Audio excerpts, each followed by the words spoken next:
Sino ba kasi yan? Sino ba yan? Sino nga ba yan? Sino ba yan?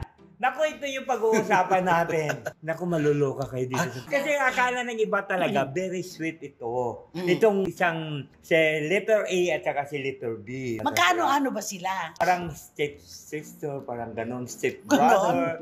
O parang no. Kasi ito sila. Alam mo, ang akala kasi ng buong tao na talagang very sweet sila. Buong tao talaga.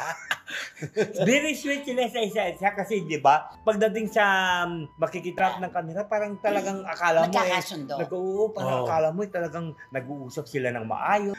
Puro yung pala sa likod pala ng camera. Iba pala yung ang pinapakita niyang... Sinong umiiwas kanino? Alam mo, itong umiiwas kasi, si letter A gagawin natin na isa siyang lalaki. Si letter B naman isa siyang babae. Okay. Sino umiiwas? Ang umiiwas ito.